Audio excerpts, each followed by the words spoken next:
Hi, this is Peter Godinez, your ambassador at KADYTV.com. Good morning, Oxnard. Again, we have a wonderful opportunity here with somebody I respect, and that is Alex Rivera. And I get that, Ray? And he is a major time contributor. Thank you. We've had several conversations on the phone and in person, and we're just able to capture it here on media for you, for your education purposes. So, Alex, thank you so much for being a part of this segment. Good morning, Oxnard. I'm happy to be here. Thank you. All right, well, now that I'm woken up, so many things are happening in Oxnard. It's such an exciting thing. 2018 will probably be the history of Ventura, something that was just a positive turning point for our city.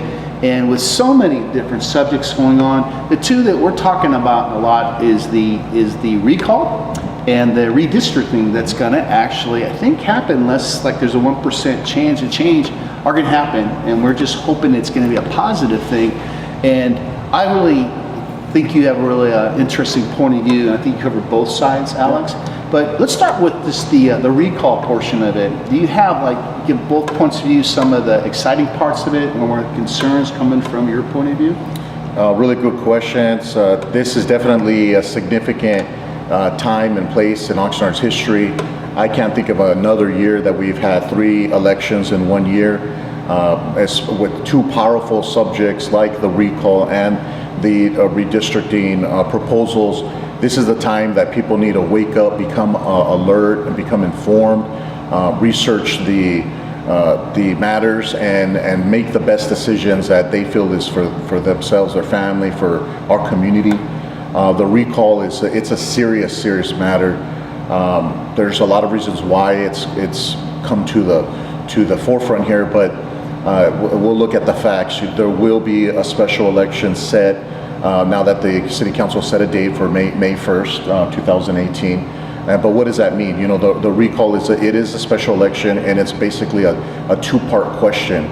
I can only think of the last time that I participated in recall was when the California Governor, Gray Davis, was recalled, and then the Arnold Schwarzenegger was elected. So what it'll basically be is a question: shall this council member, which is 4 out of the 5 council members, be recalled? And recall basically means fired. Shall we fire this person?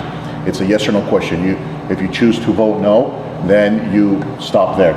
But if you choose yes, then you'll see a list of candidates that have filed to run against that council member. And that's what you'll be doing, answering the question and then choosing a candidate if you want to go there. And it's a very serious matter because nobody wants to get fired from their job. No. But the reason why we're here, there's many reasons, and the community knows. Not everybody talks about it out loud, but there has been some serious issues going back to financial mismanagement and other poor decisions that really have cost our city. And obviously the wastewater rates is one of the biggest drivers of the recall.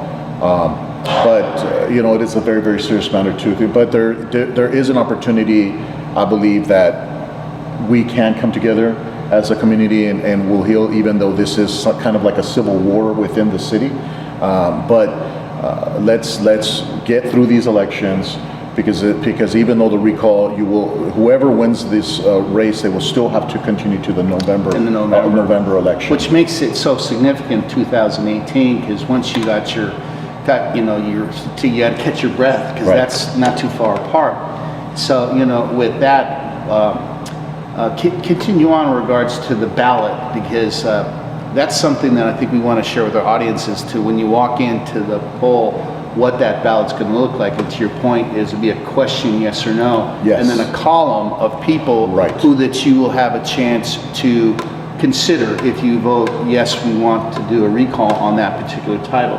So is there anything else about that ballot that people need to be informed? Because I have not seen an actual example, but is that your understanding is what it's going to look like? Yeah, I believe it'll be a very short ballot. It's only going to be this one issue since it's a special election. Right now we're early in the year. It's early February right now. We're talking about in 3 months from now. Early, so this is the first month. Right. For this early in the year, we still have a little bit of time to get there, and there's still questions like where will the polling stations be? Are they going to be your normal polling station that you would go to? Everybody knows for your presidential, every 4 or every 2 year. The other questions would be, I like to vote by mail. And sometimes I'll just take it in that day if I, forget to mail it in. But you need to you need to find a way to participate. Right. So either you need to be looking out for your voter guide that's going to come to your house and do the research. You need to look for the information if your polling station has changed, because I remember I used to have to go to the PAC, and now I'm going to a different church over on F Street now. So it does change. So it's just be on top of the issues, be prepared. There will be a special election. It seems like a lot of work for people that are only used to voting every couple of years, but this is also an opportunity for you to boost your voter participation, and you could vote in. We're talking about a special election for the recall of the city council in May. We're talking about a primary in June where you're going to be able to vote for a senator and a gubernatorial candidate, and then of course the big general election, which is kind of like the winner takes all prize in November. So this is serious business. Even if you don't vote all the time, this is a great time to jump in and do it. Just trying to encourage more voters coming out, and this is a perfect segue because, again, the reality is we're going to have the election, right? Yes. May 1st, and guess what?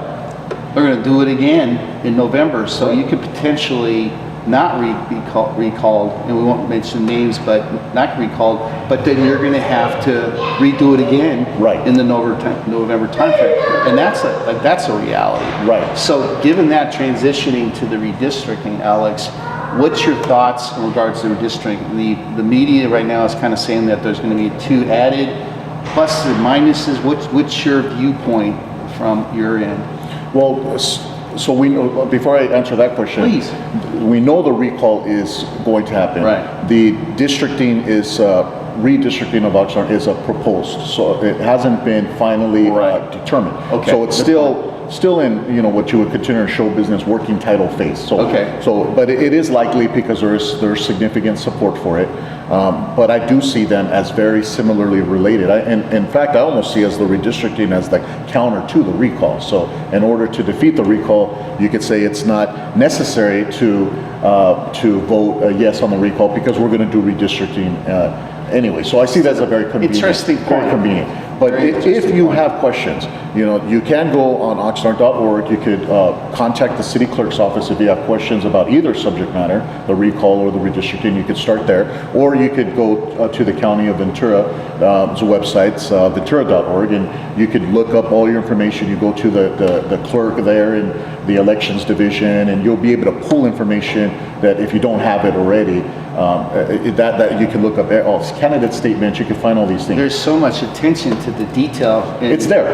We need to look for it. But even still, sometimes people, they don't always have time, or they don't, maybe they're not reading everything that comes in the mail. It's a lot. But when I speak about the redistricting, I do see that as an opportunity. Even though when I first saw the letter that came to the city, I was pretty surprised that the city really jumped and moved so quickly on this subject, because the letter that came in, it was from a Santa Barbara attorney, but there was no letterhead, there was no address, no phone number. So normally if I get a letter from someone threatening legal action against me, they're going to put all this contact information there. But I looked up the letter, so I just said, well, how did the mighty city of Oxnard just go take off running and take action on this from a simple letter? So that to me seemed kind of odd. It struck me as odd. But moving forward, they've taken it very seriously. I remember the first city council meeting that they were discussing this letter and the threat. There's a California Voter Rights Act. There's a whole backstory why we're here. But when the council had their meeting, the very next day they had a live website, oxnard.org/ I think it's district elections, right. So everything's online, everything's there. And again, it made me feel like, wow, this is sure moving fast on this issue, but there's so many other opportunities that the council has had to either correct other wrongs, and they would drag their feet on them and not take action. So it really does seem like we're heading towards this redistricting. Whether it's going to be 7 districts, plus the mayor's seat, which is at large, and the reason why that is because the Oxnard voters voted to make this the mayor an at-large seat, just the way they did for the city clerk and city treasurer, that those are elected positions and not appointed, can be appointed by the city manager. So this is the system that we have. But whether we have 7 districts or 8 districts or whatever the number is, I want to remind people it's one Oxnard, one city council, one community, one Oxnard, whatever the number is. I do know that we are generally divided by ethnic or economic or the side of town that you're on. That's easy to say that, hey, I live on this side of the tracks, or, you know, but when it really comes down to it, you know, we're one community. We have to look out for each other. We have to build up our town. We have to find ways to get along, even if there are people that look different from us, or they have different political views, or any type of different preference. We really shouldn't be discriminating against each other because we don't think differently, or I mean, we don't think the same. So sometimes I hear that we can only get along if we all think the same way. And the last time we did that was very dangerous. Was like in 2008. I remember political candidates saying, "Hey, vote for me for city council because I could get along with everybody. We all get along, so we deserve to be on the council." And then bang, next thing you know, we have an FBI raid, you know, and they're pouring over documents in the city hall. So that doesn't make any sense. It doesn't matter if you get along or not. It's whether can we do the greater good for this community? Can we address the issues that we have head on, find solutions to them, work with our staff, work with our community, work with our groups to improve Oxnard and take us to the promised land. Everybody wants to cross over to the promised land, but we have so much damage from the past that we haven't really healed, and we really haven't even asked for forgiveness for the errors of the past. We're just like, hey, we're moving on, we're kissing, we're making up, and we're getting married tomorrow, but we're not remembering that, hey, there was so much pain. And sometimes it's come up, well, if things were so bad in Oxnard, wouldn't have people have been arrested? But what they forget in the district attorney's investigation of the city is that the statute of limitations had expired and the law changed to prove, to actually prosecute, you had to prove criminal intent. And so some people just said, hey, I just didn't know. They actually pleaded ignorance, that they didn't know. So it's not that people were not guilty of the law, they just, the law changed, and now the real power is in voting in your leadership. That's really the only recourse that we have. You have to either choose to replace or vote in new leaders. We cannot expect the county district attorney to come in and clean up this mess first. He's basically saying, hey, you guys got to do it on your own. And you know, what I'll compliment you on is I think a small percentage of the population, our readers, our researchers understand the fact. I want to say a larger percentages don't have the time, don't have the ability. But people like you just trying to present the truth, put it out there for your consideration. Again, this program is there's a spirit of kind of like trust no one is kind of like the thing. But now we have to start learning common grounds so we can get to what we want to in this community. So Alex, thank you so much. Thank you so much. A little rock here. Thank you. And again, thank you so much for watching our program. We hope you were inspired by it and informed. And so with that, Peter Godinez, KDYTV.com. Good morning, Oxnard. Until next time.